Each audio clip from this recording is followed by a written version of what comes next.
नगर निगम के चुनाव पास आने वाले थे।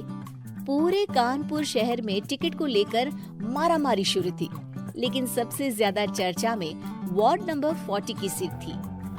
वो इसलिए क्योंकि इस बार वहाँ की सीट महिला के लिए आरक्षित थी। अब सवाल ये था कि चुनाव लड़ेगा कौन। इससे पहले ठाकुर साहब वहाँ से पार्षद थे और इस बार उन्होंने अपनी पत्नी सीमा ठाकुर को टिकट दिलवाई और ठाकुर साहब की शान के कारण सीमा जी ने 20,000 वोटों से चुनाव जीत लिया। अरे बधाई हो सीमा भाभी, अब तो आप वार्ड की पार्षद बन गई हैं। अब तो हमारे काम आप ही करवाएंगी। अरे ये तो सिर्फ नाम की पार्षद बनी है, वो तो महिला सीट आ गई, वरना पार्षद तो मुझे ही बनना था। अब भले ही चेहरा इसका होगा, लेकिन पावर तो मेरी ही होगी। अरे वाह भाई साहब, क्या दिमाग लगाया है आपने भी। आइए आप लोग, खाना लगा दिया है सबके लिए। सीमा जी पार्षद बन चुकी थी, फिर भी उनकी एक ना चलती। सारे काम ठाकुर साहब खुद ही संभाल लेते और जहाँ जरूरत पड़ती वहाँ सीमा जी का अंगूठा लगवा लेते। सीमा जी ज्यादा पढ़ी लिखी भी नहीं थी। एक दिन ठाकुर साहब और सीमा एक प्रोग्राम में जाते हैं। अरे ठाकुर साहब आप आ गए। ओहो, पार्षद मैडम भी आ गई हैं। स्वागत है आप दोनों का। लगता है हमारे पार्षद फंड का सही इस्तेमाल हो रहा है। चलिए अब उद्घाटन करते हैं। ये लीजिए ठाकुर साहब कैची, आप ही सबसे पहले प्रवेश कीजिए। सब लोग आगे निकल जाते हैं और सीमा जी पार्षद होने के बावजूद भी पीछे खड़ी रह जाती हैं। वो देखती हैं कि वेलकम बोर्ड पर उनका नाम है, लेकिन महिला होने के कारण कोई उनका सम्मान नहीं कर रहा। अगले दिन एक आदमी उनके घर आता है। अरे ठाकुर साहब नमस्कार। कल ना हम नोटिस किए कि हमारा घर तो अवैध है और नगर निगम वाले उसे तोड़ने आ रहे हैं। अरे कुछ कीजिए ना ठाकुर साहब।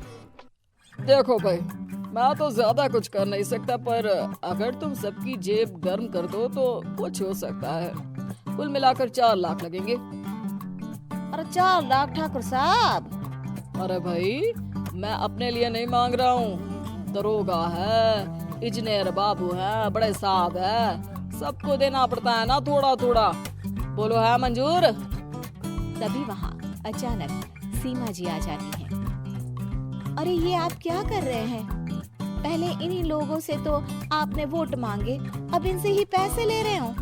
अरे चुप रहो तुम, तुम्हारा काम है सिर्फ अंगूठा लगाना, तुम वही किया करो।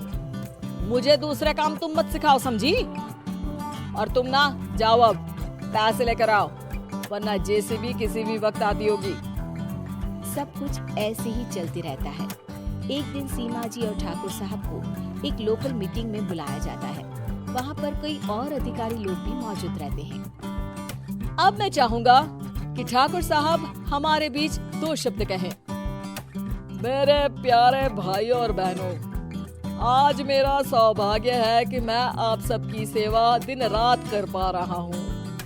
आपने मेरी पत्नी को भारी मतों से जिताया है, इसलिए मैं आप सभी का शुक्रगुजार हूँ।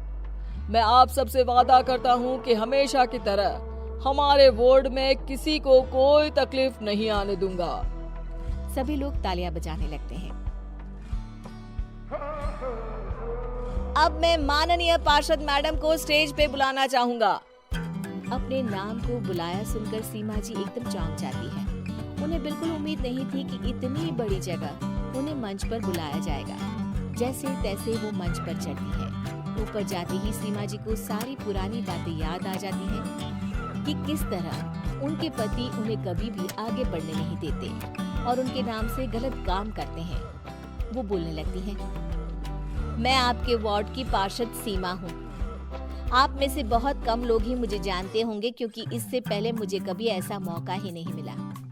सारे मौके मेरे पार्षद पति यानी आपके ठाकुर साहब ही लेते रहे, लेकिन आज ये मौका मुझे मिला है तो मैं इसे ऐसे ही नहीं जाने दूंगी। मैं आपको ये बताना चाहती हूँ कि आपके ठाकुर साहब मेरे नाम की आड़ में गैर कानूनी काम करते हैं, जिस पर अंगूठों के निशान मेरे होते थे। इसीलिए मैं अपनी गलती मानती हूँ और आज अपने पद से इस्तीफा देती हूँ, ताकि आगे से कोई गलत काम ना हो पाए। अब फैसला आप सबके हाथ में है कि आप हमें क्या सजा देना चाहते हैं। सीमा जी की बातें सुनकर ठाकुर साहब के चेहरे का रंग उड़ जाता है और वो शर्म से मुंह नीचा करके वहां से चले जाते हैं और पद से इस्तीफा देकर ही सही सीमा जी अपने आप में आत्मविश्वास महसूस करती हैं।